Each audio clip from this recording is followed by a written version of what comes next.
Hey guys, welcome back to my channel Deepu Kannada vlogs. ಇವತ್ತು ನಾನು thumbnail and ಟೈಟಲಲ್ಲಿ ಏನು ವಿಷಯನ ಹಾಕಿದ್ದೀನಿ ಅದ್ರ ಬಗ್ಗೆನೇ ಸ್ಟ್ರೈಟ್ ಅವೇ ಮಾತಾಡ್ತಾ ಹೋಗೋಣ. ನಾವು ತುಂಬ ಕಮ್ಮಿ ತಿಂತಾ ಇರ್ತೀವಿ, ಎಕ್ಸಸೈಸ್ ಕೂಡ ಮಾಡ್ತಾ ಇರ್ತೀವಿ, ಆದ್ರೂ ನಮ್ಮದು ವೆಯ್ಟ್ ಮಾತ್ರ ಕಮ್ಮಿ ಆಗ್ತಾನೆ ಇರಲ್ಲ. ಮುಖ ಸ್ವಲ್ಪ ಊದ್ಕೊಂಡಂಗೆ ಕಾಣಿಸ್ತಾ ಇರುತ್ತೆ, ಯಾವಾಗಲೂ ಸುಸ್ತು. ಇವಾಗ ತಾನೇ ನಿದ್ದೆಯಿಂದ ಎದ್ದಿರ್ತೀವಿ, ಮತ್ತೆ ಸುಸ್ತಾಗ್ತಾ ಇರುತ್ತೆ, ಮತ್ತೆ ನಿದ್ದೆ ಬರ್ತಾ ಇದೆ ಅಂತ ಅನ್ನಿಸ್ತಾ ಇರುತ್ತೆ. ಏನೋ ಒಂಥರ ಬೇಸರ, ಒಂಥರ ಅಳೋ ಥರ ಮನಸ್ಸು. ಜೆನೆಟಿಕ್ಸಲ್ಲೂ ಉದುರ್ದೇ ಇರೋ ಕೂದಲು ಉದುರಕ್ಕೆ ಸ್ಟಾರ್ಟ್ ಆಗಿರುತ್ತೆ. ಚರ್ಮ ಎಲ್ಲ ಒಂಥರ ಡ್ರೈ ಆದಂಗಾಗಿರುತ್ತೆ. ಮತ್ತು ಅಕ್ಕಪಕ್ಕ ಇರೋರೆಲ್ಲ ಯಾಕೆ ಇಷ್ಟು ದಪ್ಪ ಆಗಿದೆಯಾ ಅನ್ನೋದೆಲ್ಲ ಕೇಳೋಕ್ಕೆ ಸ್ಟಾರ್ಟ್ ಮಾಡಿರ್ತಾರೆ. ಬರೀ ಸ್ವೀಟ್ ಕ್ರೇವಿಂಗ್ಸೇ ಆಗ್ತಾ ಇರುತ್ತೆ. ನೀವು ಯಾವುದೇ ಸಿಂಪಲ್ ಪ್ರಾಬ್ಲಮ್ಗೆ ಸೊಲ್ಯೂಷನ್ ಹುಡ್ಕಕ್ಕೆ ಹೋದ್ರೂ ಮನಸ್ಸು ತಿನ್ನೋದ್ರ ಕಡೆಗೇ ಎಳಿತಾ ಇರುತ್ತೆ. ಕಾನ್ಫಿಡೆನ್ಸ್ ತುಂಬ ಅಂದರೆ ತುಂಬ ಲೋ ಆಗಿರುತ್ತೆ. ನಿಮ್ಮ ಅಕ್ಕಪಕ್ಕ ಜನ ಇರೋರು ನೀವು ಎಷ್ಟೇ ಚೆನ್ನಾಗಿ ಕಾಣಿಸ್ತಾ ಇದ್ರೂ ನೀನು ಹೆಗ್ಣ ಥರ ಇದೆಯಾ, ನೀನು ದಪ್ಪ ಆಗಿದೆಯಾ, ನೀನು ಆವಾಗಿಂದ ದಪ್ಪ ಅದೇ, ಹಾಗೆ ಹೀಗೆ ಮಾತಾಡೋದು ಪದೇ ಪದೇ ಕಿವಿ ಮೇಲೆ ಬೀಳ್ತಾನೆ ಇರುತ್ತೆ. ಇದಕ್ಕೆಲ್ಲ ಏನು ಕಾರಣ ಇರ್ಬೋದು ಅಂತ ಹುಡ್ಕೊಂಡು ಹೋದಾಗ ನನಗೆ ಥೈರಾಯ್ಡು ಸ್ಟಾರ್ಟ್ ಆಗಿ, ನೀವು ಬಿಲೀವ್ ಮಾಡಲ್ಲ, ಆಲ್ಮೋಸ್ಟ್ 8 ತಿಂಗಳು ಆದಮೇಲೆ ನಾನು ಟೆಸ್ಟ್ ಮಾಡಿಸ್ಕೊಂಡಿದ್ದು. ಅಲ್ಲಿವರೆಗೂ ನನಗೆ ಇಂಥದ್ದೊಂದು ಇದೆ ಅನ್ನೋ ಕಲ್ಪನೆ ಕೂಡ ಇರಲಿಲ್ಲ. ನನ್ನ ವಿಷಯದಲ್ಲಿ ಮಾತಾಡೋದಾದರೆ ನನಗೆ PCOS ಆ ಥರ ಯಾವುದೇ ಸಮಸ್ಯೆ ಇಲ್ಲ. ಯಾವುದೋ 1 ಮಂತ್ ಮಾತ್ರ ನನಗೆ ಪೀರಿಯಡ್ಸ್ ಡಿಲೇ ಆಯಿತು ಅಂತ ನಾನು ಡಾಕ್ಟರ್ ಹತ್ರ ಹೋಗಿದ್ದು. ಅವರು ಕೈಯೆಲ್ಲ ಈ ಥರ ಏನೋ ನೀರು ತುಂಬ್ಕೊಂಡಂಗಾಗಿದೆ, ಮುಖ ಎಲ್ಲ ಪ್ಲಫಿ ಆಗಿದೆಯಲ್ಲ ಅಂತ ಹೇಳಿ ಡೌಟ್ ಬಂದು ನನಗೆ ಟೆಸ್ಟ್ನ ಬರ್ಕೊಟ್ರು. ಆವಾಗ ನೋಡಿದ್ರೆ ಥೈರಾಯ್ಡು 1 or 2 ಪಾಯಿಂಟ್ ಅಷ್ಟೇ ಜಾಸ್ತಿ ಇದೆ ಅಂತ ಬಂತು. ಓಕೆ, ಇದೇನಾದರೂ ಸರಿಗೆ ತೋರಿಸ್ತಾ ಇಲ್ವಾ ರೀಡಿಂಗ್ಸ್, ಮತ್ತೆ ಟೆಸ್ಟ್ ಮಾಡಿಸೋಣ ಅಂತ ಮಾಡಿಸ್ದಾಗಲೂ ಮತ್ತೆ ಅದೇ ಸೇಮ್ ಪ್ರಾಬ್ಲಮ್ ಬಂತು. ಆವಾಗ ನನಗೆ ಅವರು ಟ್ಯಾಬ್ಲೆಟ್ಸ್ ಬರ್ಕೊಟ್ಟಿದ್ದರಿಂದನೂ ನಾನು ಕಂಟಿನ್ಯೂಸ್ ಆಗಿ ತೊಗೊಳಕ್ಕೆ ಸ್ಟಾರ್ಟ್ ಮಾಡಿದೆ. ಆದರೆ ಇದೆಲ್ಲ ಆಗೋ ಅಷ್ಟೊತ್ತಿಗೆ ಆಲ್ರೆಡಿ ನಾನು ಅಪ್ ಟು 10 kg ಅಷ್ಟು ನಾನು ದಪ್ಪ ಆಗೋಗಿದ್ದೆ. ಹೌದು, ಇದನ್ನು ಮೇಂಟೈನ್ ಮಾಡ್ಕೋಬೇಕು ಲೈಫ್ ಲಾಂಗ್ ಅನ್ನೋದು ಎಷ್ಟು ನಿಜನೋ. ಇದಕ್ಕೆ ಕಾರಣಗಳೇನು ಅಂತ ತಿಳ್ಕೊಂಡ್ರೆ ನಮ್ಮ ವೆಯ್ಟ್ನ ಬ್ಯಾಲೆನ್ಸ್ ಮಾಡೋಕ್ಕಾಗಲಿ, ನಮ್ಮಲ್ಲಿ ಕಾನ್ಫಿಡೆನ್ಸ್ನ ಬೂಸ್ಟ್ ಮಾಡ್ಕೊಳ್ಳೋಕ್ಕಾಗಲಿ ತುಂಬ ಹೆಲ್ಪ್ ಆಗುತ್ತೆ. ಮೇಯ್ನ್ ರೀಸನ್ ಬಂದು ಆಬ್ವಿಯಸ್ಲಿ ಸ್ಟ್ರೆಸ್ಸೇ ಇದಕ್ಕೆ.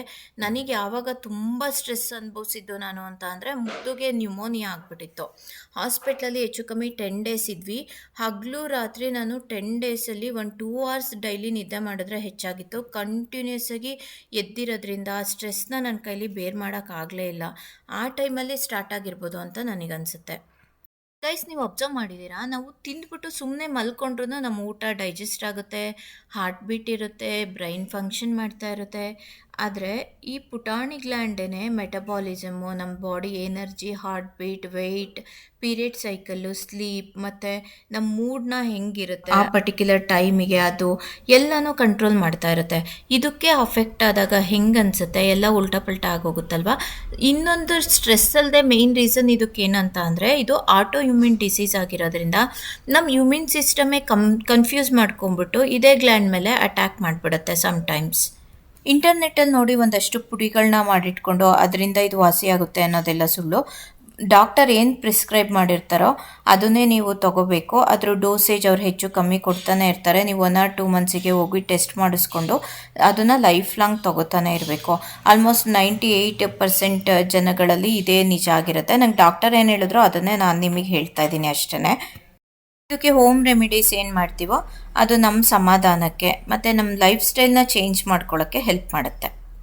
ಮತ್ತು ಡಾಕ್ಟ್ರು ಕೊಟ್ಟಿದ್ದ ಮೆಡಿಸನ್ನ ತೊಗೋಬೇಕಾದ್ರೆ 1-2 ಪಾಯಿಂಟ್ಸ್ನ ತಲೆಯಲ್ಲಿ ಇಟ್ಕೋಬೇಕು. ಟ್ಯಾಬ್ಲೆಟ್ ಬೆಳಗ್ಗೆನೇ ಎದ್ದ ತಕ್ಷಣವೇ ತೊಗೋಬೇಕು. ಅದಾದಮೇಲೆ ಒಂದು ಅರ್ಧ ಗಂಟೆ ಏನೂ ತಿನ್ನೋಕ್ಕೆ ಹೋಗಬಾರ್ದು. ಕಾಫಿ ಟೀ ಅಂತೂ ಕುಡಿಯೋಕ್ಕೆ ಹೋಗಬಾರ್ದು. ಮತ್ತು ಕ್ಯಾಲ್ಸಿಯಂ ಐರನ್ ಟ್ಯಾಬ್ಲೆಟ್ ಯಾರಾದರೂ ತೊಗೋತಾ ಇದ್ದರೆ ಅದ್ರ ಜೊತೆಲಿ ತೊಗೋಬಾರ್ದು. ಈ ಥರ ಸಿಚುವೇಶನ್ನ ಅನುಭವಿಸ್ಬೇಕಾದ್ರೆ ಯಾರಾದರೂ ಫ್ಯಾಮಿಲಿ ಮೆಂಬರ್ಸ್ ನಿಮಗೆ ಸಪೋರ್ಟ್ ಮಾಡಿದ್ರೆ ಅದು ತುಂಬ ಒಳ್ಳೆಯದು. ಅಪ್ಪಿತಪ್ಪಿ ಅವ್ರವ್ರು ಬ್ಯುಸಿಲಿ ಅವ್ರವ್ರು ಇರ್ತಾರೆ. ಇವಾಗ ಮಕ್ಕಳು ಸ್ಕೂಲಿಗೆ ಹೋಗಿ ಬಂದು ಅವರೇ ಸ್ಟ್ರೆಸ್ಡ್ ಔಟ್ ಆಗಿರ್ತಾರೆ. ಇನ್ನು ಹಸ್ಬೆಂಡ್ಸ್ ಅವರು ಕೆಲಸ ಮಾಡ್ಕೊಂಬಂದು ಅವರಿಗೆ ಸಾಕಾಗೋಗಿರುತ್ತೆ. ಆವಾಗ ನಾವು ಅವರಿಂದ ಎಕ್ಸ್ಪೆಕ್ಟ್ ಮಾಡೋದು ತಪ್ಪಾಗುತ್ತೆ ಗೈಸ್. ನನ್ನ ಕನ್ಸೋಲ್ ಮಾಡಿ ನನಗೆ ಈ ಥರ ಆಗ್ತಾಯಿದೆ ಅಂತ ಹೇಳೋದ್ಕಿಂತನೂ ನಮ್ಮನ್ನು ನಾವು ಸರಿ ಮಾಡ್ಕೊಳ್ಳೋಕ್ಕೇ ಜಾಸ್ತಿ ಟೈಮ್ ಕೊಡಬೇಕು. ನಮ್ಮ ಮೇಲೆ ನಾವು ಟೈಮ್ ಸ್ಪೆಂಡ್ ಮಾಡ್ಕೋಬೇಕು. ಸೆಲ್ಫ್ ಲವ್ ಅನ್ನೋದನ್ನ ಇನ್ಕ್ರೀಸ್ ಮಾಡ್ಕೋಬೇಕು. ನನ್ನ ವಿಷಯದಲ್ಲೇ ಮಾತಾಡೋದಾದರೆ ನನಗೆ ಮಿರರ್ ನೋಡ್ಕೊಳ್ಳೋಕ್ಕೇ ಇಷ್ಟ ಆಗ್ತಿರ್ಲಿಲ್ಲ. ಯಾಕೆ ಹಿಂಗಾಗೋಗಿದ್ದೀನಿ. ಆಮೇಲೆ ನನಗೆ ಒಂದು ಬಟ್ಟೆ ಇಡಿಸ್ದೇ ಇರೋದಂತೂ ನನ್ನ ಕಾನ್ಫಿಡೆನ್ಸ್ನ ತುಂಬ ಕಮ್ಮಿ ಮಾಡಾಕ್ಬಿಟ್ಟಿತ್ತು. ಹೊರಗಡೆ ಒಂದು ಫಂಕ್ಷನ್ಸ್ಗೆ ಹೋಗೋಕ್ಕಾಗ್ತಾ ಇರಲಿಲ್ಲ. ನೋಡಿ, ಇಲ್ಲಿ ಇದೊಂದು ನನ್ನ ಬಿಗ್ಗೆಸ್ಟ್ ಸ್ಟ್ರೆಸ್ ಮಾತ್ರ ಇದೇನೆ. ಮನಸ್ಥಿತಿ ಆಲ್ರೆಡಿ ಈ ಥರ ಇರುತ್ತೆ. ನಮ್ಮ ಸುತ್ತಮುತ್ತ ಇರೋ ಜನಗಳು ಇನ್ನೂ ಕೆಟ್ಟದಾಗಿ ಮಾತಾಡೋಕ್ಕೆ ಸ್ಟಾರ್ಟ್ ಮಾಡಿರ್ತಾರೆ ಗೈಸ್. ನನ್ನ ವಿಷಯದಲ್ಲೇ ಹೇಳೋದಾದರೆ, ನನ್ನ ಮಕ್ಕದ ಮೇಲೆ ನೀನು ಹೆಗ್ಣ ಥರ ಕಾಣಿಸ್ತಾ ಇದೆಯಾ, ನೀನು ಇಷ್ಟಪ್ಪ ಆಗಿದೆಯಾ ಅಂತ ಹೇಳಿದವ್ರೂ ಇದ್ದಾರೆ. ಅಂಥವ್ರನ್ನ ಏನು ಮಾಡಬೇಕು, ನಮ್ಮ ಲೈಫಿಂದಾನೇ ಕಿತ್ತು ಬಿಸಾಕ್ಬಿಡ್ಬೇಕು. ಅಪ್ಪಿ ಅವರಿಂದ ದೂರ ಇರೋಕ್ಕಾಗದೆ ಎಷ್ಟೋ ಜನಕ್ಕೆ ಈಗ ಗಂಡಂದಿರೇ ಹಂಗೆ ಹೇಳ್ತಾ ಇರ್ತಾರೆ, ಮಕ್ಕಳೇ ಟೀಸ್ ಮಾಡ್ತಾ ಇರ್ತಾರೆ. ಅಂಥ ಟೈಮಲ್ಲಿ ಏನು ಮಾಡಬೇಕು ಅಂತ ಅಂದರೆ, ಮೆಂಟಲಿ ಅವ್ರನ್ನ ದೂರ ಇಟ್ಬಿಡ್ಬೇಕು. ನಮ್ಮನ್ನು ನಾವು ಇಷ್ಟಪಡೋಕ್ಕೆ ಸ್ಟಾರ್ಟ್ ಮಾಡಬೇಕು. ಈ ಹಾರ್ಮೋನ್ ಬ್ಯಾಲೆನ್ಸ್ ಆಗೋಕ್ಕೆ ಇದು ತುಂಬ ಇಂಪಾರ್ಟೆಂಟ್ ಅಂತ ನನಗನ್ಸುತ್ತೆ. ಇವಾಗ ನನಗೆ ಒಂದು 2-3 ಮಂತ್ಸಿಂದನೇ ಯಾವಾಗ ಹೋಗಿ ಟೆಸ್ಟ್ ಮಾಡಿಸಿದ್ರು ಥೈರಾಯ್ಡು ನಾರ್ಮಲ್ ಇದೆ. ನಾನಂತೂ ತುಂಬ ನೆಗೆಟಿವ್ ಥಾಟ್ಸ್ ಮತ್ತು ನೆಗೆಟಿವ್ ಪೀಪಲ್ನ ತೆಗೆದಾಕ್ಬಿಟ್ಟಿದ್ದೀನಿ ಗೈಸ್. ನಮಗೆ ಈ ಥರ ಕನ್ಫ್ಯೂಷನ್ ಸ್ಟೇಟಲ್ಲಿ ಇದ್ದಾಗ ಹಿಂದೆ ಅಯ್ಯೋ ಇವಳಿಗೆ ತಲೆ ಕೆಟ್ಟೋಗಿದೆ ಅಂತ ಮಾತಾಡಿದವರು ಇದ್ದಾರೆ. ಅದು ನನ್ನ ಕಿವಿಗೆ ಬಿದ್ದಾಗ್ಲಿಂದನೂ ನಾನು ಎಷ್ಟು ಹುಷಾರಾಗಿರಬೇಕು ಅನ್ನೋದನ್ನು ನಾನು ಕಲ್ತಿದ್ದೀನಿ.